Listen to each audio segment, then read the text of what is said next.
The night was bitter cold, the kind of cold that seeps into your bones and makes you feel invisible. On the corner of a busy city street, beneath the dim glow of a flickering streetlight, a man sat curled against a wall, clutching a torn blanket that did little to fight the chill. His beard was unkempt, his clothes threadbare, and his eyes, once alive with dreams, now carried the dull glaze of someone who had been forgotten. Cars rushed past. People walked by quickly, averting their gaze as if his very presence was a shameful reminder of what could happen when life unraveled. His name was Daniel, though almost no one cared to ask. For months he had lived like this, drifting between shelters when there was space, and sidewalks when there wasn't. He had once been someone's father, someone's husband, someone's employee with a promising future. But life, with its cruel twists, had taken everything from him. A devastating accident had left him unable to work for months, bills piled up, his wife left with their child, and soon he was alone. Then came the drinking, the despair, the slow spiral that left him sitting where he was now, just another man the world passed by.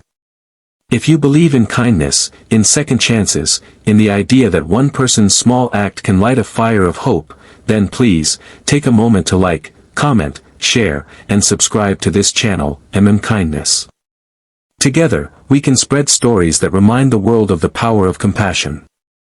Daniel shivered and tucked his knees closer to his chest. Hunger gnawed at him, but the emptiness inside was more than physical. He hadn't spoken to anyone in days. To be unseen, unheard, and unloved was worse than the cold. That evening, he thought seriously about giving up altogether. He wondered if the world would even notice if he didn't wake up tomorrow. But fate has a strange way of stepping in when the darkness feels most suffocating. Just as Daniel lowered his head in defeat, a figure stopped in front of him. He braced himself for harsh words or another look of disgust, but instead, a soft voice broke the silence. A young woman, carrying a small grocery bag, crouched down. Her eyes met his, not with pity, but with recognition, as if she truly saw him. Without hesitation, she handed him a sandwich and a bottle of water. It was such a simple gesture. Food. Water. A smile. But to Daniel, it was like someone had opened a window in a suffocating room. He took the sandwich slowly, almost afraid it would vanish. "I thought you might be hungry," she said, standing again. Before he could respond, she pressed a folded piece of paper into his hand. "This isn't much. But, you're not invisible." Then she walked away into the crowd, leaving Daniel staring at the note. The paper had only 6 words written in neat handwriting: "You still matter.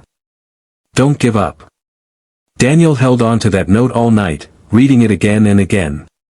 Something stirred inside him that hadn't been there in a long time. A faint spark of hope. The following day, Daniel carried the note with him as he wandered the streets.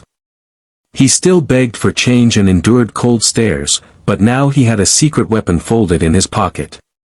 When he thought of giving up, he read those 6 words. They didn't fix everything, but they gave him enough strength to take one more step, survive one more day. Weeks passed. The young woman came back a few times, always with a warm smile and a small bag of food. She introduced herself as Emily. Unlike others, she didn't hurry away. She sat beside him on the sidewalk, asking about his life, listening without judgment. At first, Daniel resisted. He had been betrayed and abandoned too many times.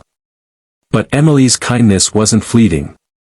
She showed up, rain or shine, her presence a gentle reminder that maybe, just maybe, he wasn't beyond saving.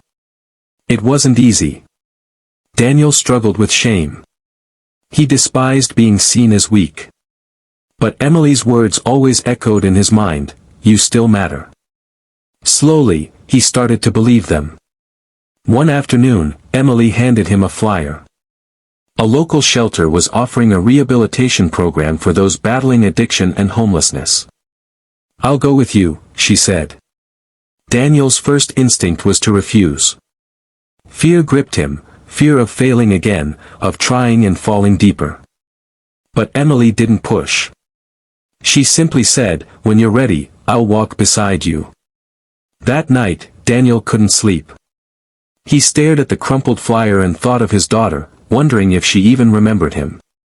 He thought of the man he used to be, the man he wanted to be again. And he thought of Emily, who believed in him when he didn't believe in himself. The next morning, with trembling hands and hesitant steps, Daniel walked into the shelter. Emily was there, waiting just like she promised. That moment marked the beginning of a long, grueling journey. Rehabilitation was not a straight road. Daniel battled withdrawal, guilt, and anger. There were days he wanted to run back to the streets. But Emily visited often, cheering his smallest victories.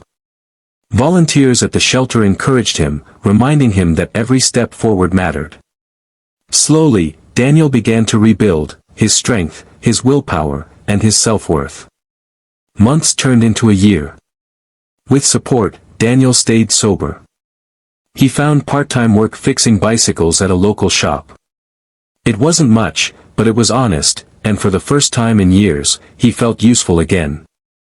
He rented a small room and filled it with second-hand furniture, but to him, it was a palace compared to the sidewalk. The biggest turning point came one sunny afternoon when he gathered the courage to call his daughter. His voice shook as he introduced himself, half expecting her to hang up. But instead, he heard tears on the other end. "Dad," she whispered. That single word broke him. In that moment, Daniel knew that the young woman who had handed him a sandwich had done more than feed his stomach, she had saved his soul. Daniel reunited with his daughter slowly, carefully. Trust took time, but he kept showing up. He wanted to prove he was no longer the man who had disappeared. Every hug, every smile, every shared meal with her was a gift he thought he had lost forever. Years passed. Daniel grew stronger, not just in body but in spirit. He volunteered at the same shelter that once saved him, sitting beside men and women who thought they were invisible. He shared his story with them, holding up the crumpled note he still carried. "You still matter," he would tell them, his voice steady with conviction. "Don't give up." Emily visited often, proud of the man Daniel had become. She never took credit, always saying he had done the hard work himself. But Daniel knew the truth. One small act of kindness had changed everything. It hadn't just saved one life. It had saved a father for his daughter, a friend for the broken, and a voice of hope for countless others. Kindness had rippled outward, touching lives far beyond what Emily could have imagined. And that is the power of kindness. It doesn't always require grand gestures or endless resources. Sometimes, it's a sandwich, a smile, or a few words scribbled on a piece of paper. Kindness can change the world, starting with one life. If this story touched your heart, please don't leave without liking, commenting, sharing, and subscribing to Kindness. Every time you engage, you help us spread these stories farther, inspiring more people to believe in compassion and second chances. And before we close, here's a special request. Comment below with the words, "Kindness lives here," if you believe one small act can change a life forever. Because sometimes, all it takes is one moment of kindness, to change the whole world.